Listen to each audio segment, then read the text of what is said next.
सर्वेभ्यो नमः। देववाणी संस्कृतं यूट्यूब चलदृश्यं प्रति भवतां भवतीनां च हार्दं स्वागतम्। मित्रों, अष्टाध्यायी भाष्य प्रथमावृत्तिः चतुर्थः अध्यायः तृतीयः पादः। कक्षा संख्या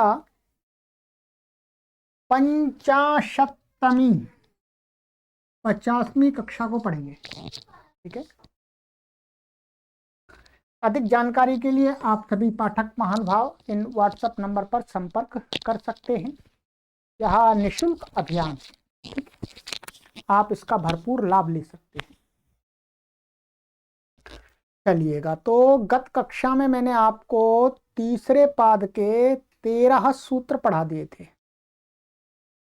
ये पढ़ाया था मैंने, विभाषा रोगा तपयोः, ये पढ़ लिया हमने। ठीक है। चलिएगा, शैक्षिक प्रकरण चल रहा है। सूत्र संख्या 4-3-14 निशा प्रदोषाभ्याम च। निशा प्रदोषाभ्याम पंचमी व्यक्ति द्विवचनान्तं च अव्ययपदम्। समासः निशा इत्यत्र इतरेत्तर योग द्वंद्वः। इतरेत्तर योग द्वंद्व समास दिया इसके अंदर। तो निशा च प्रदोषश्च निशा प्रदोष शौ ताभ्याम निशा प्रदोषाभ्याम। ठीक है। इतरेत्तर योग द्वंद्व किया है। अनुवृत्ति है विभाषा कालाठ्ठञ् शेषे तद्धिता ज्ञाप्रातिपदिकात् प्रत्यय परश्च। इन पदों की ऊपर से अनुवृत्ति आ रही है। अर्थः निशा प्रदोष इत्येताभ्याम काल विशेषवाचिभ्याम शब्दाभ्याम विकल्पेन ठञ् प्रत्ययो भवति। कह रहे हैं कि निशा, निशा का अर्थ होता है रात्रि, प्रदोष का अर्थ होता है रात्रि से पूर्व का काल। जो रात सायंकाल सायंकाल होता है, सायंकाल जब थोड़ा अंधेरा आरंभ हो जाता है उसको प्रदोष काल कहते हैं, संध्या काल जिसको बोलते हैं। ठीक है। तो उसके बाद रात्रि आरंभ हो जाती है, उसको प्रदोष काल बोलते हैं। तो इन दो शब्दों से काल विशेषवाची, काल विशेष को कहने वाले शब्द हैं ये। इनसे क्या है, शैक्षिक विकल्प से ठञ् प्रत्यय होता है। पक्ष में यथा प्राप्त अण हो जाएगा। ठीक है। तो ये क्या कर दिया, ये कालवाची शब्द थे, तो काला ठञ् से नित्य ही ठञ् की प्राप्ति थी। तो निशार प्रदोष यदि कालवाची काल विशेषवाची शब्दों से विकल्प से ठञ् होता है, तो क्या कर दिया, पक्ष में प्रागदिव्य तोण से अण आ रहा, वो अण भी हो जाएगा। तो इसलिए उदाहरण बनेंगे आपके नैशिकम, ये निशा का बन गया, नैशिकम ठञ् हो गया, और अण का हो गया नैशम, प्रादोषिकम प्रादोषम। ठीक है। सिद्धि में कुछ भी विशेष नहीं है, जहाँ वृद्धि प्राप्त हो रही है वहाँ वृद्धि हो जाएगी, जहाँ प्राप्त नहीं है पहले से ही वृद्धि है तो आवश्यकता नहीं वृद्धि की। ठीक है। और इक आदि पूर्वत हो जाएंगे। ठीक है। चलिएगा, यस्येति लोप आदि जहाँ करना है वहाँ हो जाएगा। आगे है हमारा स्वसस्तुट च। स्वसः पंचमी व्यक्ति एकवचनान्तं, तुट प्रथमा व्यक्ति एकवचनान्तं च अव्ययपदम्। अनुवृत्ति विभाषा कालाठ्ठञ् शेषे तद्धिता ज्ञाप्रातिपदिकात् प्रत्यय परश्च। ठीक है। अर्थः काल वाचिनः श्वस प्रातिपदिकात् विकल्पेन शैक्षिकष्ठञ् प्रत्ययो भवति, तस्य प्रत्ययस्य तुड आगमो भवति। ये कह रहे हैं काल विशेषवाची जो श्वस प्रातिपदिक है, श्व का अर्थ, श्वस्म का अर्थ है बीता हुआ, हाँ आने वाला कल, टुमारो। तो उस प्रातिपदिक से क्या है, शैक्षिक ठञ् प्रत्यय होता है विकल्प करके, और ठञ् को क्या हो जाता है, तस्य प्रत्यय से तुट आगम हो जाता है। तो आदिम तो टकतु से आदि में हो जाता है, प्रत्यय को होता है।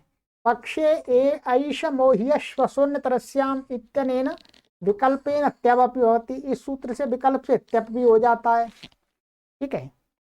और फिर इन दोनों से विकल्प होने के बाद एताभ्याम मुक्ते सायं चिरम प्राणे प्रगेभ्यष्टिलौ तुट्चा टुल और टुलौ प्रत्यय भवता। ये आगे सूत्र हम पढ़ेंगे आज की कक्षा में। यहाँ पर शब्द से क्या कहा गया है, ट्यू और टुल प्रत्यय कहें तो वो भी हो जाते हैं। तो ट्युल और ट्यू का रूप एक ही बनता है, स्वर में भेद होता है। तेन त्रयी रूप्यम भवति, ऐसे रूप तो 4 हो जाते हैं स्वर की दृष्टि से, परंतु स्वरूप की दृष्टि से 3 ही होते हैं। एक हो गया आपका ठई का, एक हो गया आपका अण का, त्यप का, और एक हो गया आपका ये इसका ट्यू और टिल हो गया, इनका हो गया 2 का, ठीक है। 4 हो गया, अण का नहीं बनेगा। तो उदाहरण यहाँ पर दे रहे हैं गुरुजी। सबसे पहले ठई का दे रहे हैं शौवस्तिका, ठीक है, और त्यप का दे रहे हैं श्वस्त्या, और ट्युल ट्यू और ट्युल का दे रहे हैं श्वस्तन। सिद्धि में कुछ भी विशेष नहीं है, ये शौवस्तिका। तो यहाँ पर आपको बता दिया था हमने, फिर बता रहे हैं यहाँ पर ये शौवस्तिका में क्या है, श्वस ये प्रातिपदिक है, और जो भी समर्थ होगा उससे क्या आ जाएगा, ठई प्रत्यय कर दिया, ये कि संजय उठा को एक हो गया। यहाँ वृद्धि प्राप्त हो रही थी, तो वृद्धि का निषेध करने वाला द्वारादीनाम च, द्वारादीनाम च सूत्र से क्या कर दिया, वृद्धि को रोक करके वकार से पूर्व औ कर दिया। क्या कर दिया, औ कर दिया। तो ये वृद्धि तो नहीं हुई, परंतु यहाँ क्या हो गया, औ हो गया, सौ व, और ये टुट आगम हो जाएगा, टुट का हत्ता बचेगा इसको प्रत्यय को, तो ये हो गया। तो शौवस्ति का ऐसा बन जाएगा, शौवस्ति का। ऐसे ही त्यप करने का हमने सिद्धि बताई थी, श्वस्त्या बन गया, ठीक है। यहाँ वृद्धि प्राप्त है, और ये श्वस्तनः, ये ट्यू और टिल के श्वस्तनः बन जाएंगे 2 रूप। एक ये शब्द स्वरूप की दृष्टि से यदि उसको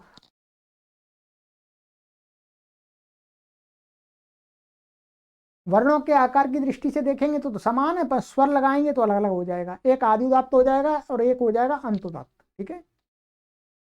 चलिएगा, बस और कोई विशेष नहीं है। यहाँ नीचे लिखा हुआ है, मैंने बता दिया, बाकी पढ़ लीजिएगा। संधि वेलाद्युर्दि ऋतु नक्षत्रेभ्यों, संधि वेलाद्युर ऋतु नक्षत्रेभ्यः पंचमी व्यक्ति बहुवचनान्तम अण प्रथमा व्यक्ति वचनान्तम समासः। संधि वेला आदि येषां ते संधि वेलादयः, संधि वेलादयश्च ऋतुश्च नक्षत्रञ्च संधि वेलाद्युर्तु ऋतु नक्षत्राणि तेभ्यः नक्षत्रेभ्यः। तो पहले ये बहुब्री हो गया और फिर इतरेतर योग हो गया। संधि वेलादि शब्द, संधि वेला शब्द जिन शब्दों के आदि वो संधि वेलादि गण हो गया, और संधि वेलादि और ऋतु और नक्षत्र ये द्वंद्व समास हो गया। अनुवृत्ति कालात् शेषे तद्धिता ज्ञाप्रातिपदिकात् प्रत्यय परश्च, अर्थ संधि वेलादिभ्यः ऋतुवाचिभ्यः नक्षत्रवाचिभ्यश्च प्रातिपदिकेभ्यो प्रत्ययो भवति शैषिकः। कह रहे हैं यदि संधि वेलादि गण में पठित जो शब्द हैं उनसे, और ऋतुओं को कहने वाले जो शब्द हैं, 6 ऋतु होती हैं, तो ऋतुओं को कहने वाला जो शब्द है और नक्षत्रों को बचाने वाले जो शब्द है उनसे अण प्रत्यय होता है शैषिक। काला ठईति ठई प्राप्ते वचन, ये कालवाची शब्द हैं सभी, इसलिए क्या है, काला ठई से ठई की प्राप्ति थी तो निषेध कर दिया, भाई ठई नहीं होगा, क्या होगा, अण होगा, अपवाद है इसका। उदाहरण दे रहे हैं यहाँ पर, देखिएगा।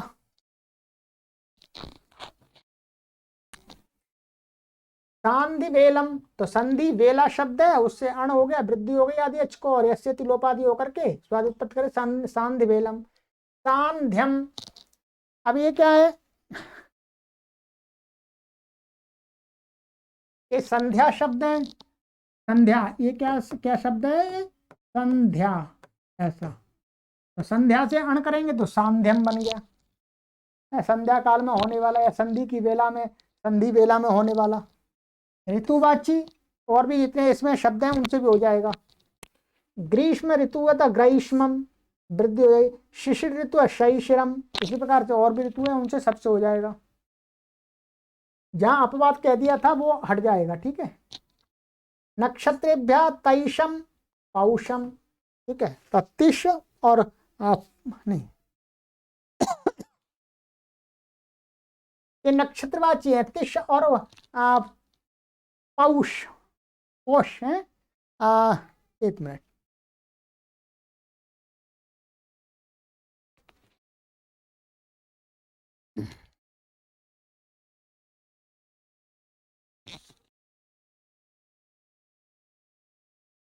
यहाँ पर ये तिष्य नक्षत्र है, वास्तव में क्या है, तिष्य है। और ये क्या नक्षत्र है, पुष्य, ऐसे नक्षत्र है, ठीक। अब इनसे क्या हो जाएगा, इस सूत्र से अण प्रत्यय होगा, यहाँ पर क्या होगा, अण, माने तिष्ये भवा भवः, पुष्ये भवम आदि, ठीक है। तो अण प्रत्यय यहाँ पर क्या है, ये वृद्धि हो जाएगी तई, और ये यका और इसी यका, इस अण के परिवर्तित एक वार्तिक से लोप होगा। ये शायद मैंने आपको पहले भी पढ़ाया था। यहाँ पर एक वार्तिक है, तिष्य पुष्योर नक्षत्राणि अलोपः, ये दूसरे पाद के एक सूत्र आया था, उसमें पढ़ाया था मैंने। क्या है, तिष्य पुष्योर नक्षत्राणि यलोपः, माने नक्षत्रवाची जो तिष्य और पुष्य शब्द हैं उनके यकार का लोप हो जाता है, यका लोप हो गया है, ठीक है। भसंजक का भसंजा होनी चाहिए, तो यहाँ भसंजा हो रही है, तो यका लोप हो गया, ठीक है। और फिर ये तैश और पौष ऐसे बन गया, तैशम पौषम, तिष्य और पुष्य से बनेगा, ठीक है। तिष्य पुष्योर नक्षत्राणि अलोपा, ये वार्तिक है 6वें अध्याय में। चलिएगा, बाकी सरल है और कुछ विशेष नहीं है। ये लिखा हुआ है, काला ठई से ठई की प्राप्तता, उसका ये अपवाद है। प्रावृष्य एण्यः, प्रावृषः पंचमी व्यक्ति एकवचनान्तम, आयण्यः प्रथमा व्यक्ति एकवचनान्तम। अनुवृत्ति काला शेष तद्धिता ज्ञाप्रातिपदिका प्रत्यय परश्च। अर्थ प्रातिपदिकात् शैषिका अन्यः प्रत्ययो भवति, प्रावृट शब्दा ऋतुवाची, तस्माद् अण प्राप्तस्तस्यापवादः। कह रहे हैं कि जो प्रावृट शब्द है, मन वास्तव में प्रावृष्य तो प्रावृट बन जाएगा। प्रावृट शब्द क्या है, ऋतुवाची है। प्रावृट का अर्थ होता है वर्षा ऋतु। क्या होता है, वर्षा ऋतु, वर्षा ऋतु। तो उससे क्या है, ऊपर वाले सूत्र से संधि वेलादि ऋतु ऋतुवाची होने से क्या है, ये अण की प्राप्ति थी, तो इस सूत्र ने निषेध करके कर दिया अण्य प्रत्यय होता है। तो प्रादृशेण्यो मेघ, वर्षा ऋतु में होने वाला मेघ। तो इसमें कुछ भी नहीं है, प्रावृष मूल प्रातिपदिक है, वास्तव में क्या है, प्रावृष ऐसा है। तो प्रावृष और गी मान लेंगे, जो भी अर्थ होगा उसके हिसाब से समर्थ व्यक्ति आएगी।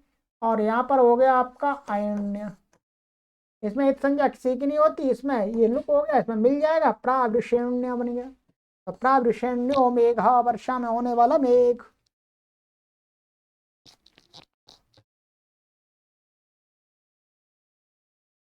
वर्षाभ्यष्ठक, वर्षाभ्या पंचमी व्यक्ति बहुवचनांतम, ठक प्रथमा व्यक्ति एकवचनांतम। अनुवृत्ति आ रही है, काला शेषे तद्धिता ज्ञाप्रातिपदिकात् प्रत्यय परश्च। अर्थ वर्षा प्रातिपदिकात् ठक प्रत्ययो भवति शैषिकः, ऋत्वणोण अपवादः, ऋत्वणः अपवादः। वर्षा, वर्षा ये भी ऋतु है एक, तो प्रावृट भी वर्षा ऋतु है, वर्षा शब्द भी वर्षा ऋतु को कहते हैं। तो वर्षा शब्द से क्या है, ठक प्रत्यय होता है, तो ये भी अण का अपवाद है। तो वर्षासु भवम वार्षिकम गोमयम, वार्षिकम अनुलेपनम। यहाँ पर वार्षिक का अर्थ साल में होने वाला नहीं है, वार्षिकम का अर्थ है वर्षा में होने वाला। गोमय माने गुबड़ीला बोलते हैं, गोबर में पैदा होता है, तो वर्षा काल में उत्पन्न होने वाला गोमय। तो वर्षा शब्द है और ठक हो गया है, वृद्धि हो गई है, और ठक हुई को हो गया है, तो वार्षिकम बन गया। ऐसे ये बनेगा वार्षिकम अनुलेपन, मान वर्षा में होने वाला अनुलेपन माने लेप। तो ये भी ऋतुवाची शब्द था, तो इसलिए अब यहाँ पर क्या है, वर्षाभ्या बहुवचन दिया है। ये बहुवचन क्यों दिया, शब्द तो एक ही है। तो इससे ज्ञात होता है कि वर्षा शब्द है वो नित्य बहुवचनांत ही प्रयोग होता है, एक वचन में इसका प्रयोग नहीं होता है। महर्षि पाणिनि भी यही बता रहे हैं, संकेत दे रहे हैं कि वर्षा शब्द नित्य बहुवचनांत है, एक वचन द्विवचन में इसका रूप नहीं चलता है। ये अनुवादों में भी आपको पढ़ाया था, वर्षा शब्द बहुवचनांत होता है। यह बात इस सूत्र से बहुवचन निर्देश से व्यक्त होती है, ठीक है। छंदसि ठई, छंदसि सप्तमी व्यक्ति योजनान्तम ठई प्रथमा व्यक्ति योजनान्तम अनुवृत्ति वर्षाभ्यास शेषे तद्यता ज्ञाप प्रातिपदिकात् प्रत्यय परश्च। अर्थः वर्षा प्रातिपदिकात् छंदसि विषये ठई प्रत्ययो भवति शैषिक। वर्षा प्रातिपदिक से छंद विषय में ठई प्रत्यय होता है शैषिक। स्वरे विशेषः, देखिएगा वर्षा ऊपर वाले सूत्र से ठक हो रहा था, किसी ने कहा छंद में ठक ठई होता है, ठक नहीं होता। भाई ठक और ठई का रूप तो एक ही बनेगा, अंतर क्या है? अंतर स्वर का है। भाषा में प्रयोग हो रहा है तो अलग उसका स्वर दिखाई दे रहा है, और छंद में प्रयोग हो रहा है उसका स्वर अलग दिखाई दे रहा है। तो ठई का स्वर करने से क्या हो जाएगा? आदि उदात्त बन जाएगा।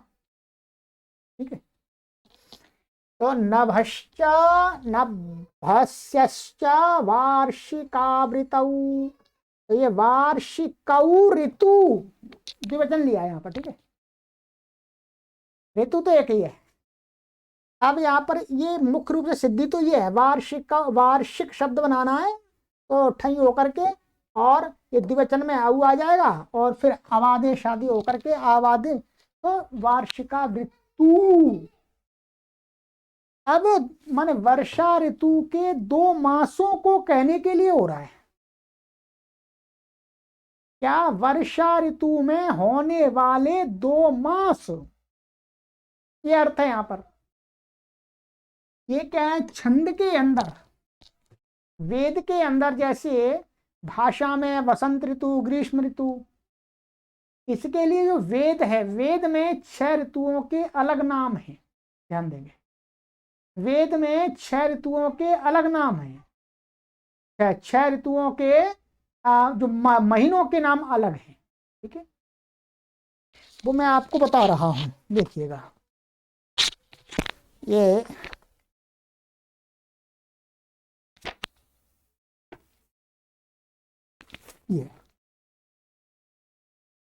वर्षा ऋतु के जो 2 माह होते हैं उनका नाम है वेद के अंदर नभः और नभस्यः, लिख सकते हैं आप। ठीक है, क्या? नभः और नभस्यः वर्षा ऋतु के जो माह हैं। और वसंत ऋतु के मधु और माधवः, मधु ये लिख लीजिएगा वसंत के। चलिएगा मैं आपको सारे लिखा देता हूं बोर्ड पर, आप लिख लीजिएगा, अपनी पुस्तक में लिख लीजिएगा। पुस्तक पे लेकर के पढ़ रहे हैं तो अपने विद्यार्थियों को भी आप पढ़ाते समय बता सकेंगे। ठीक है, वर्षा ऋतु मैं सबके लिखता जाऊंगा। ठीक है, वर्षा, वर्षा के लिए 2 माह होते हैं, वो कौन से? नभः प्लस नभस्यः।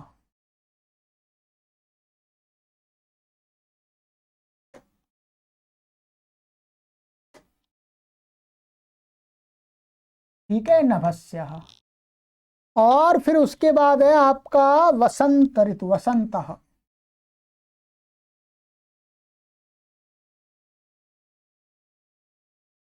वसंत के लिए प्रयोग होते हैं आपके 2 माह, मधु माधवः। मधु का अर्थ है शहद नहीं है, मधु और माधवः ये मास के नाम है वेद के अंदर। ठीक है, इसके बाद आपका आता है हेमंत, हेमंत ऋतु।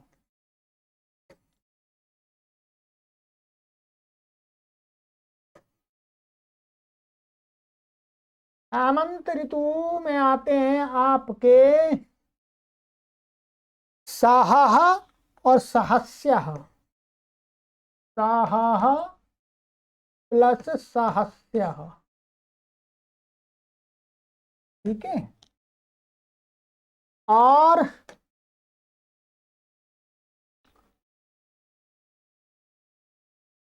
ग्रीष्म ऋतु में आते हैं ग्रीष्मः।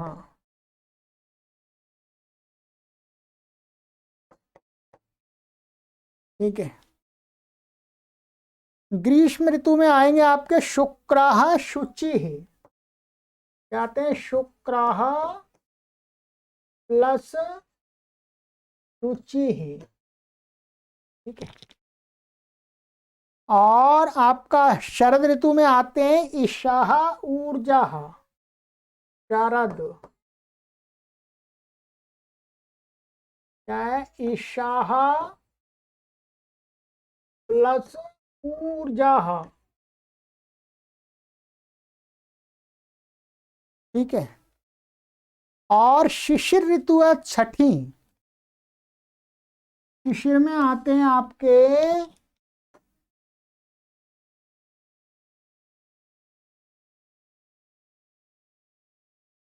तपः तपस्याः, ठीक है। ये देखिएगा, अब मैंने लिखा दिया आपके ये 6 ऋतुएं, 1 2 3 और 4 और 5 और 6। वेद के अंदर इनके ये नाम जाने जाते हैं। भाषा के अंदर व्यवहार में हम अलग गिनते हैं, पौष मास अगा और आदि, श्रावण मास, माघ मास आदि आदि, परंतु वेद के अंदर अधिक आपको ये मिलेंगे। जो वर्षा ऋतु के मास हैं उन दो, उनको नभा नभस्याः, वसंत ऋतु के जो है मधु माधवाः, हेमंता के सह सहस्याः, ग्रीष्मा के शुक्र शुचिः, शरद के ईशः ऊर्जाः, शिशिर के तपः तपस्याः। अब वेद के अंदर ये शब्द आते हैं तो वो मास को कह रहे हैं, ये भी अर्थ है, ठीक है, ध्यान देंगे। नहीं तो आपका ये मधु का अर्थ शहद है, नभा का अर्थ आकाश है, ऐसा नहीं है। वहां पर ये मास के नाम है, इन ऋतुओं के दो दो मास हैं, उनके नाम रखे गए। चलिएगा, इनका वो अर्थ वहां पर वेद के मंत्रों में देखेंगे जहां पर आए हैं। तो ये हो गया, मैंने बता दिया आपको, ठीक है। वसंताच,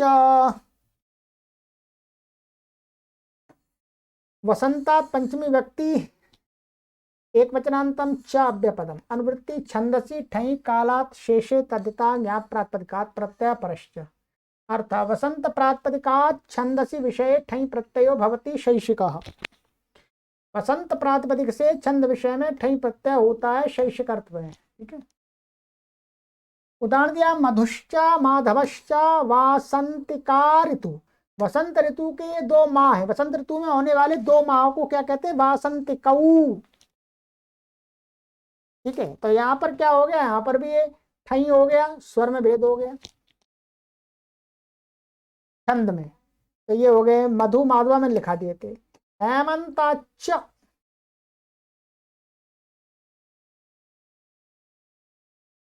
हेमंतात पंचमी व्यक्ति एकवचनांतम चाव्यपदम, अनुवृत्ति छंदसी ठई कालात शेषे तद्दिता ज्ञाप्रातिपदिकात् प्रत्यय परश्च।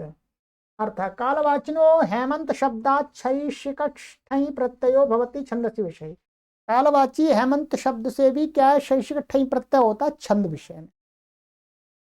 सहश्चा सहस्यश्चा हेमंतिका ऋतु, तो यहाँ हैमंतिका ऋतु, तो यहाँ हेमंत शब्द से ठई हो गया, तो हैमंतिकौ, हेमंत मास में होने वाले 2 माह, यानी जो लिखा है तो वही है। बस 3 ऋतुओं के दिए यहाँ पर, 3 ऋतुओं के नहीं दिए। 3 ऋतुओं से सामान्य प्रत्यय जो प्राप्त है कालात आदि से वो प्राप्त हो जाएगा, या ऋतु नक्षत्र भ्यूण से अण प्राप्त है वो हो जाएगा, ठीक है। चलिएगा आगे, इसी में बता रहे हैं सिद्धियों में कुछ विशेष नहीं है। यहाँ पर भी आदि को वृद्धि हो गई है, ठक को इक हो गया है। सर्वत्राण च तलोपश्च, सर्वत्र अव्यपदम, अण प्रथमा व्यक्ति वचनांतम च अव्यपदम, तलोपा प्रथमा व्यक्ति वचनांतम च अव्यपदम, समासः तस्य लोपा तलोपा षष्ठी तत्पुरुषः।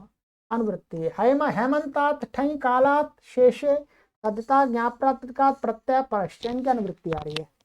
अर्थ हेमंत शब्दात् अणठयौ प्रत्ययो भवता अणि परतो हेमंत शब्दस्य तकार लोपश्च भवति सर्वत्र छंदसी विषये भाषायां च, ठीक है।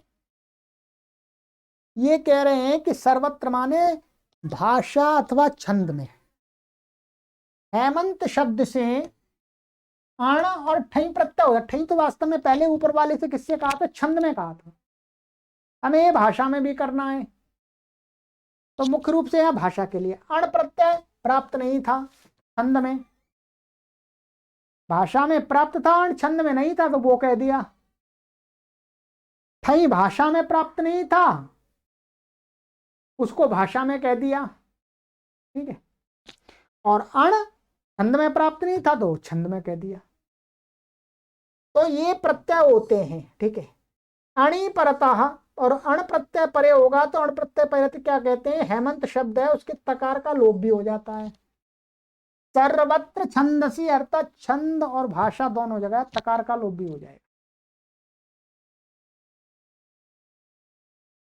अभी देखते हैं, जैसे हैमनम वासः, हैमनम अनुलेपनम, ये किसका हो गया, अण का हो गया।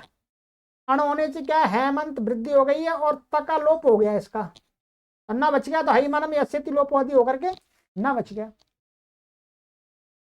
तकार का लोप इसी से हो गया, हैमनम अनुलोपनम। ठई करेंगे तो हैमंतिकम, ठई के प्रत्यय के साथ में त का लोप नहीं होगा तो हैमंतिकम बन गया, ये हो गया हैमंतिकम।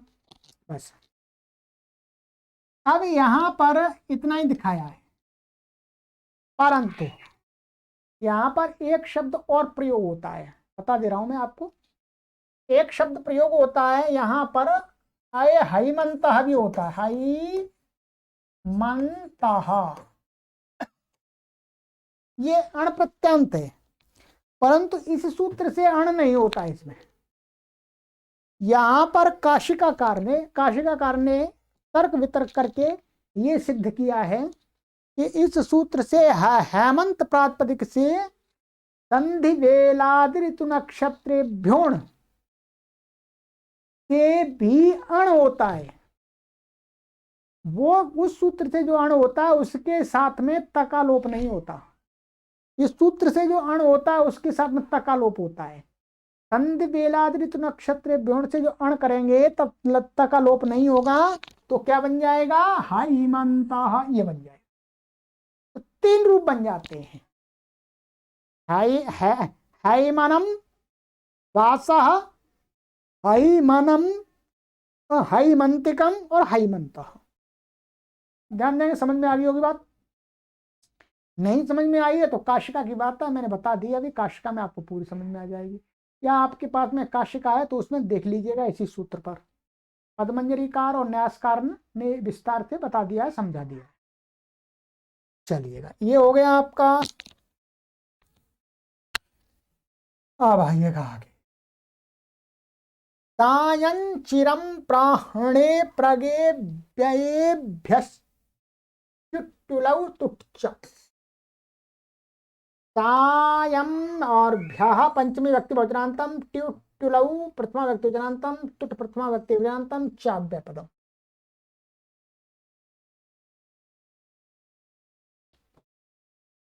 समासः, ये हो गया, समाज दिया है सायम इत्यत्र, इतरेतर योग द्वंद्व। तो आप यहां पर देख सकते हैं, सायं च चिरम च प्राहणे च प्रगे च, सायं चिरम प्राहणे प्रगे, ये प्रगयः ऐसा हो जाएगा, प्रगयः और तेभ्य प्रगेभ्यः, ये तो इसका विग्रह हो गया। और ये दिया है ट्युश्चा टुलचा टिट्टुल उत्तरेतर ये भी है। अनुवृत्ति इसमें आ रही है, कालात शेषे तदिता ज्ञाप्रात्मका प्रत्यय परश्चन की अनुवृत्ति आ रही है। अर्थ, सायं चिरम प्राणे प्रगे इत्येतेभ्यः कालवाचिभ्यो व्ययेभ्यश्च प्रातिपदिकेभ्यः ट्यु टुल इत्येतौ प्रत्ययो भवता तुट चागमो भवति तयोः। सरल है, ठीक है।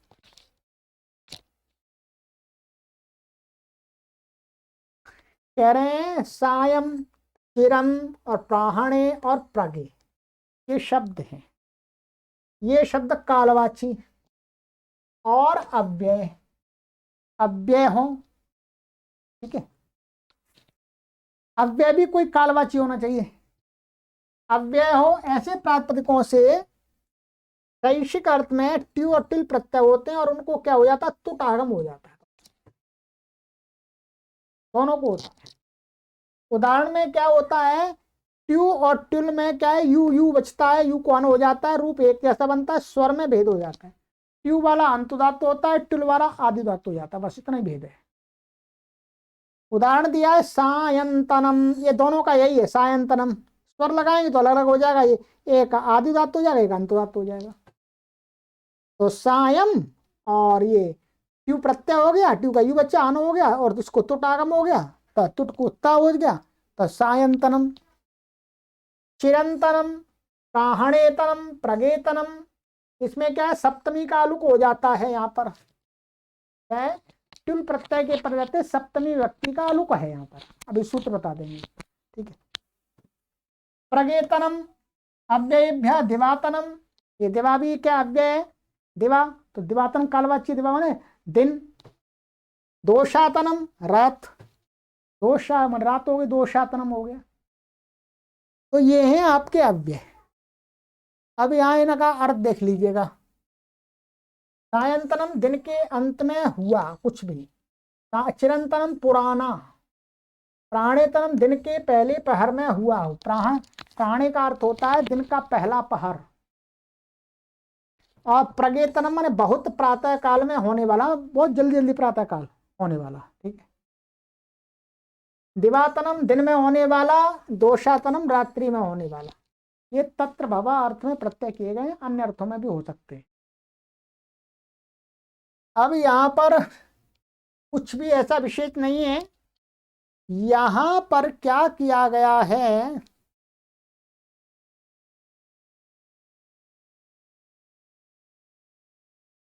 सप्तमी का ये प्राहणी वास्तव में शब्द ही ले लिया है, सप्तम अंत लिया है, और प्रगे सप्तम अंत लिया है, ठीक है।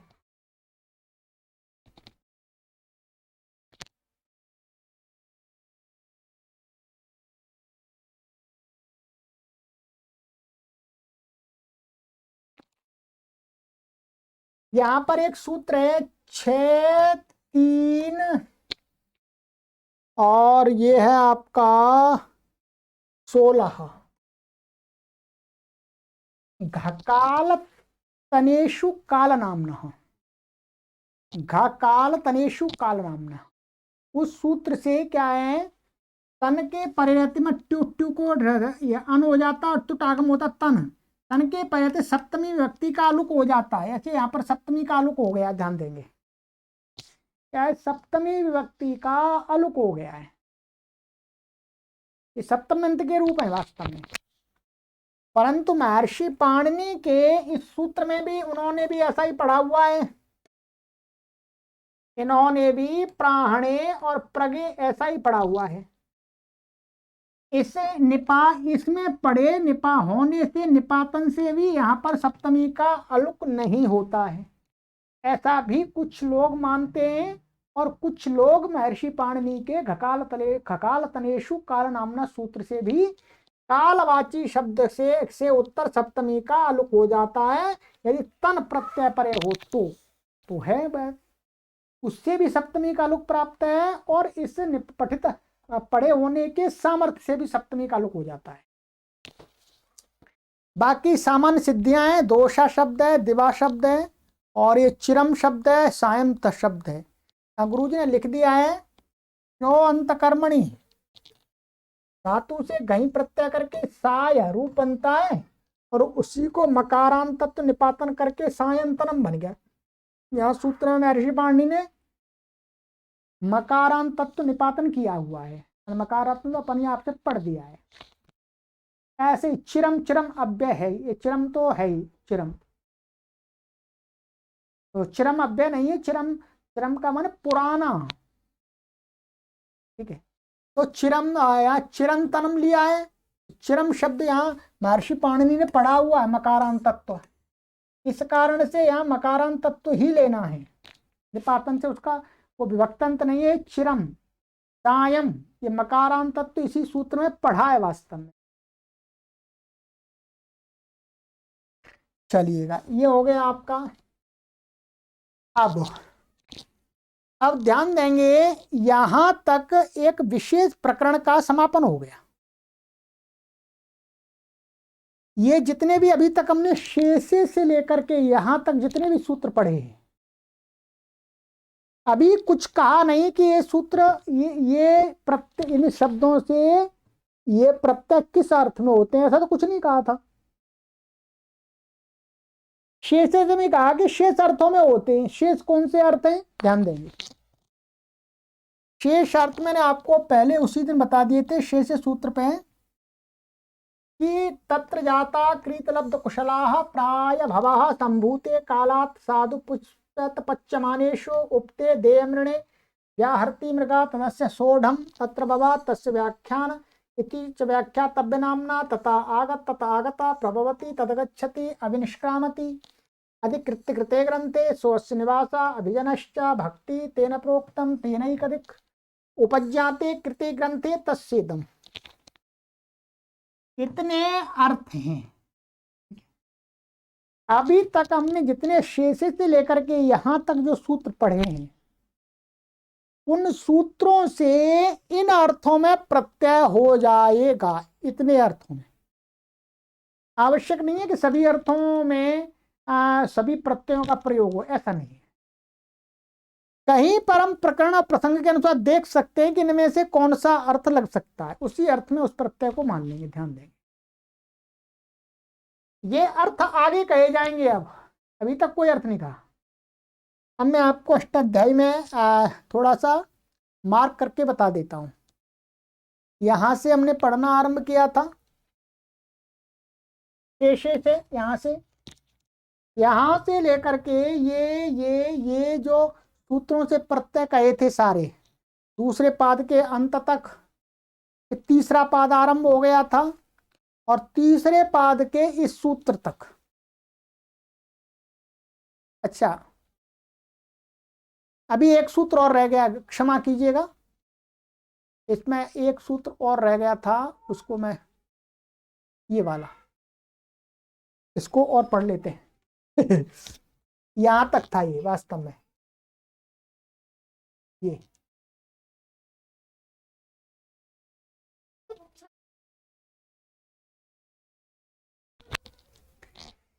ये सूत्र और है एक, इसको और पढ़ लेते हैं, फिर मैं बताता हूं, आपको समझाता हूं। विभाषा पूर्वाहणा पराहणाभ्याम, विभाषा प्रथमा व्यक्ति विग्रांतम पूर्वाहणा पराहणाभ्याम पंचमी व्यक्ति विग्रांतम समासः पूर्वा इत्यत्र इतरेतर योग द्वंद्वः। ठीक है, इसमें कुछ नहीं, पूर्वाहणश्च अपराहणश्च पूर्वाहणा पराहणौ तयभ्याम पूर्वाहणा पराहणाभ्याम। अनुवृत्ति आ रही है टिट्टुलऊ टुट शेषे तदिता ज्ञाप्रतिका प्रत्यय परश्च, इनकी अनुवृत्ति आ रही है। ठीक है, कालवाचिभ्याम पूर्वाण पराहण शब्दाभ्याम विभाषा शैषिकौ टिट्टुलौ प्रत्ययौ भवतस्तयोश्च तुडागमो भवति।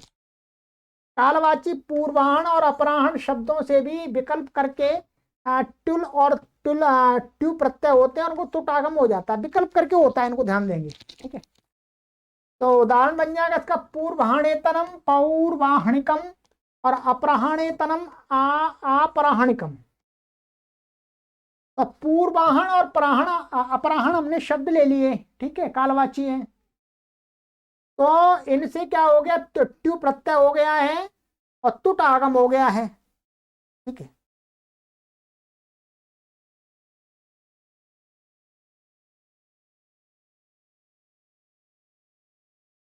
तो इसने विकल्प से प्रत्यय कर दिया।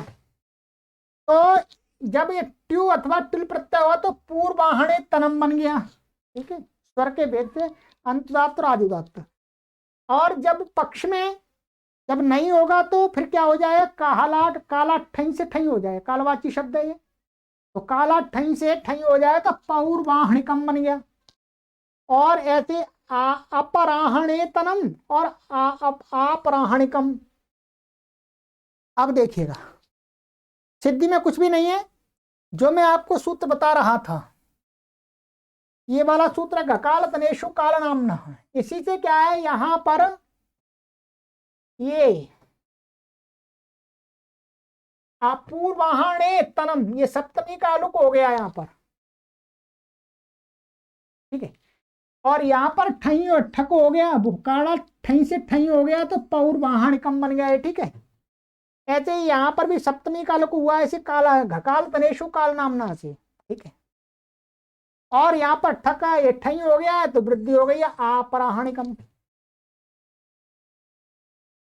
विशेष कुछ भी नहीं है यहाँ पर। ये सिद्धि आपको विषय यहाँ दिखाया है कि आहन को आहन आदेश आहनो न एतेभ्य से तथा समासांत टच प्रत्यय राजा हक से एवं अहनोदंतात से आहन के न को अण होगा। आपको अभी ये कुछ नहीं करना, ये हम 5वें अध्याय में ही पढ़ेंगे। अभी तो हमें महर्षि पाणिनि ने यहाँ पर पूरे शब्द दे दिए हैं, पूर्वाहन और अपराहन, बस सीधे शब्द नीचे प्रत्यय करना, बनाना नहीं इनको भी, ठीक है। तो पूर्वाहन का अर्थ है दोपहर से पहले का भाग, और अपराहन का अर्थ है दिन के बाद का भाग, मध्याह्न के दिन का भाग। तो उसमें विकल्प से हो गया, दोनों बन गए, ठीक है, और कुछ नहीं है इसमें।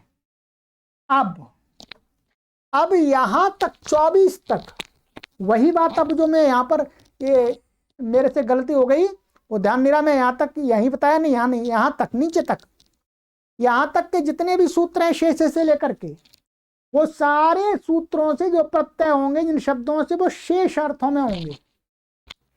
शेष अर्थ क्या है आपको मैंने बता दिया, ये शेष अर्थ हैं। इसके अलावा दूसरे भी अर्थ यदि होंगे, दूसरे अर्थ इनके अलावा दूसरे अर्थों में भी प्रत्यय मिलता है तो शेष सूत्र से ही प्रत्यय होगा, फिर अण, इन सूत्रों से नहीं होगा, ठीक है। अब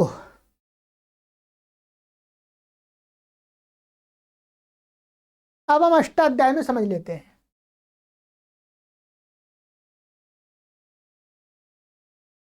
हाँ, ये शेष सूत्र है यहां से लेकर के यहां तक,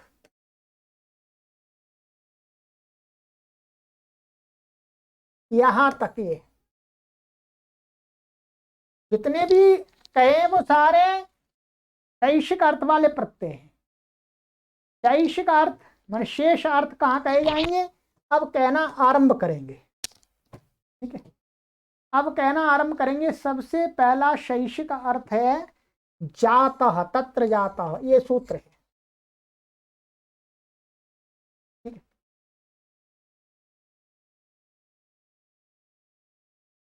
अब फिर दोबारा अच्छी प्रकार से समझ लीजिएगा कि शेष अर्थों में यहां से पहले पहले शेष के बाद में जिस शब्द से जो प्रत्यय कहा है, जिस शब्द से जो प्रत्यय कहा है वही, उसी शब्द से वही प्रत्यय जो तत्र जाता इस अर्थ में होगा, अथवा तत्र भवा, आगे पढ़ेंगे, यहां पर तत्र भवा इस अर्थ में होगा। और कुछ अब तत्र जाता के अधिकार में कुछ कहा जाएगा विशेष, ठीक है। इसके अधिकार में कुछ सूत्र कहे जाएंगे, जैसे तत्र जाता के बाद में ये प्रावृ षष्ठप, तो ये प्रावृ षष्ठप या प्रावृट शब्द से ठप प्रत्यय केवल जात अर्थ में ही होगा, सभी अर्थों में नहीं होगा। इससे पहले पहले के जो प्रत्यय वो तो सभी अर्थों में हो रहे हैं, शैषिक अर्थों में, परंतु इसके जो अर्थ यहाँ पर जो दिया है उसके नीचे कुछ सूत्र उस अर्थ में कहे हैं तो वो उसी अर्थ में होंगे, सभी अर्थों में नहीं होंगे।